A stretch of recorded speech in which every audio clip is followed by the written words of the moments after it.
La commission d'évaluation et de vérification électorale a présenté ce vendredi aux acteurs politiques, à la société civile et à la presse les objectifs qu'elle compte atteindre et la méthodologie qui sera adoptée.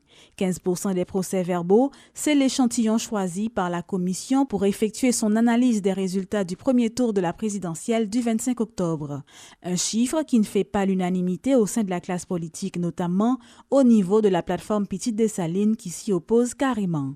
Les membres de la commission promettent de tenir compte des réserves exprimées par certains acteurs. Toutefois, le président de cette structure explique que ce choix est scientifique et affirme que le rapport reflètera la réalité des urnes.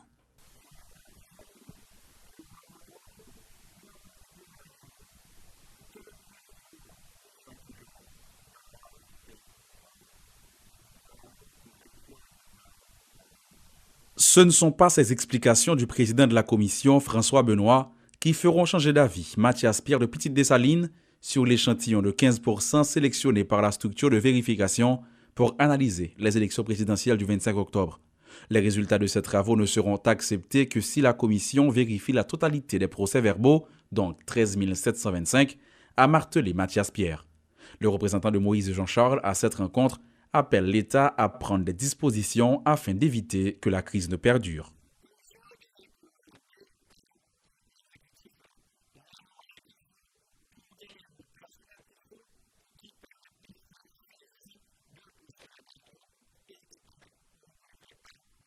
Pour être une commission de vérification, cette structure ira plus loin que celle de décembre dans ses recommandations.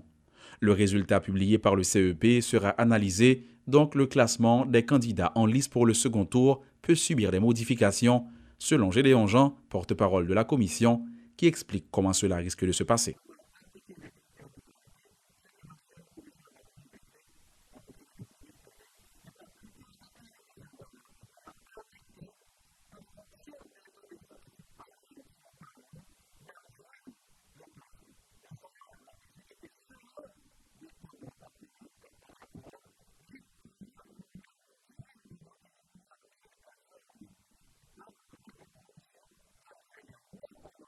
Ancien membre de la commission de décembre, Rony Desroches ne cache pas ses réserves par rapport à ce point.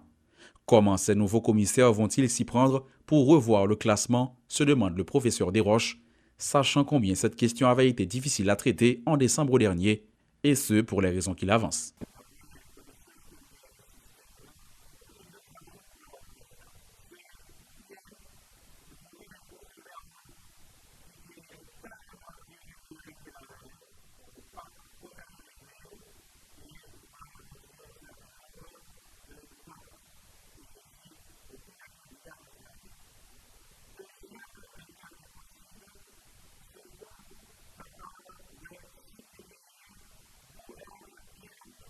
Représenté par Maryse Narcisse, Yvon Feuillet et Maître Gervais Charles, a exigé de la commission une copie dure du document de méthodologie avant une quelconque réaction sur le dossier, alors que Charles-Henri Becker de Respect invite les commissaires à plancher également sur les élections législatives et municipales s'ils veulent que leur rapport soit complet.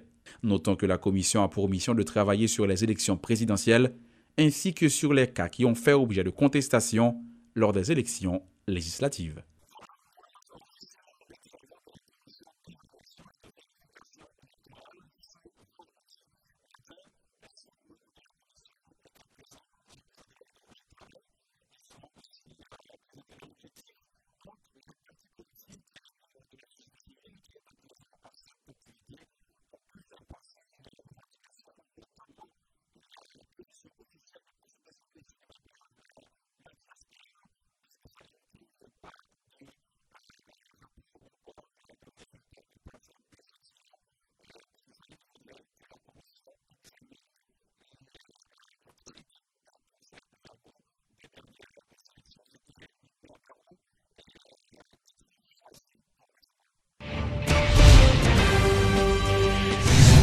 Il est difficile pour les États-Unis de continuer de financer un processus électoral qui ne progresse pas, selon le diplomate Kenneth Merten. Le coordonnateur spécial pour Haïti au département d'État américain affirme que son pays ne soutiendra aucune élection qui serait en contradiction avec la Constitution haïtienne. Concernant le travail de vérification engagé par la Commission, l'ambassadeur Merten estime qu'il peut être utile s'il est fait en toute transparence et renforce la confiance des électeurs dans le processus. Suivez un extrait de l'intervention de Kenneth Merten jeudi dernier sur La Voix de l'Amérique. Un bagage que moi j'ai appris pendant le voyage, c'est que KEP pour la date élection entre 15 mai et 30 mai. Il pour la date pour l'élection, moi espérer que date c'est pas dans l'avenir loin, c'est pas un avenir lointain. L'avenir assez proche. Si nous avons un accompagnement que nous sommes capables de nous pas capables de accompagnement, partenariat, ça dans toutes circonstances. Si nous avons par exemple une situation où nous avons décidé de faire une élection à 5, deuxième tour à 5. C'est une possibilité que moi, étant de l'homme en pays. Ça pourrait être difficile pour moi-même à expliquer au State Department et au département d'État, oui, au département d'État et aussi un parlementaire par nous. Nous avons une limite. Nous sommes capables de support aux élections qui pourraient être faites après la constitution haïtienne. Si il y a un bagage, parce que la constitution haïtienne, depuis samedi là-dedans, cite qu'il faut que deuxième tour d'élection faite avec deux candidats seulement. Il n'est pas dit 3, il n'est pas dit 4, il n'est pas dit 5. Moi, j'ai dit que commission vérification, s'il a plus confiance au peuple haïtien, bon, ça bon. Mais faut que la commission ça fait travail dans transparence, dans la lumière. Moi, encouragé par le fait que représentant OEA pour permettre pour capable rentrer dans le travail commission pour le fait, ça prend plus confiance pour la communauté par partenaires haïtiens dans la communauté internationale. Mais j'en t'ai dit, nous pas capables de support à n'importe quoi. Faut que nous ayons une solution qui suit les règles dans la constitution haïtienne et nous t'avons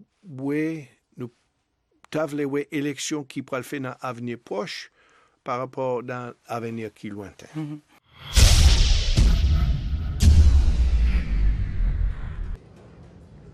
Le gouvernement provisoire a déjà acheminé au Parlement le budget rectificatif passé de 122 milliards à 113 milliards de gourdes. Le porte-parole de la présidence qui en a fait l'annonce en conférence de presse ce vendredi a expliqué que les prévisions budgétaires pour l'exercice fiscal 2015-2016 n'ont pas été atteintes. Par ailleurs, Serge Simon accuse l'ancien gouvernement d'avoir dilapidé les ressources de l'État en l'espace de 5 mois, soit du 1er octobre 2015 au 7 février 2016, des ministres de l'ancienne administration ont dépensé 85% de leur enveloppe budgétaire. De 77 milliards de goudes, maintenant, dans la prévision, c'est-à-dire ressources qui étaient douées collecter, COB qui étaient douées collecter, DGI, la douane, etc., il était doué 77 milliards, il est passé à 69 milliards, soit une baisse de 8 milliards de goudes. Les fonds Petro-Caribé qui étaient fournis à budget République là entre 2010 et 2015, entre 20 et 28 milliards de goudes, les vignes passées à exercice ça à 3 milliards de goudes contre 6 milliards que vous avez prévu. Donc, l'IT prévoit 6 milliards, eh bien, c'est à 3 milliards que lié là, journée aujourd'hui. Support budgétaire là, puis le coupé. Puis le coupé de 5 milliards à 2 milliards, li passé journée aujourd'hui.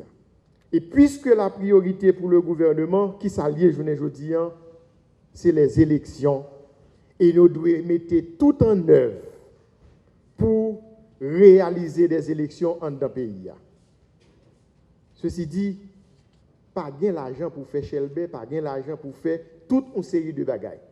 Il y a un pile besoin, et pendant qu'il y a un pile besoin, l'État n'a pas de moyens pour faire face à la réalité. Ça.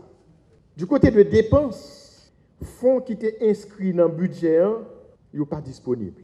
Il y a un côté, il y a un monde qui chita, fonds en lait, et puis ils ouvrent un petit robinet en bas, et puis ils râlent tout fonds. C'est ça, ils ont siphonné fonds. Et qui est-ce qui fait? Il fait par le gouvernement qui sait que c'est passé dans le pays d'Haïti. Le Comité national de lutte contre la traite des personnes et le groupe d'appui aux rapatriés et réfugiés GAR saluent le premier jugement sur la traite en Haïti. En effet, Fefet Rivière, âgé de 35 ans, a été condamné à 5 ans d'emprisonnement et a payé un montant de 57 000 gourdes d'amende pour tentative de traite contre une mineure de 16 ans vivant à Thomasik, commune frontalière du département du Centre. Ce jugement constitue un exemple à vulgariser en vue de combattre le phénomène de la traite qui est en pleine expansion en Haïti, notamment dans les zones frontalières. Suivez les explications du président du comité de lutte contre la traite, le docteur Élie Tello.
Une marche en faveur des personnes handicapées a été organisée ce vendredi par la Digicel dans le cadre du 10e anniversaire de la compagnie de téléphonie mobile. L'objectif de cette activité était de montrer que les personnes handicapées ont aussi leur place dans la société. Écoutons tour à tour Vélina Charlier et Sophia Stransky, respectivement directrices du réseau des magasins de vente et directrice exécutive de la Fondation Digicel.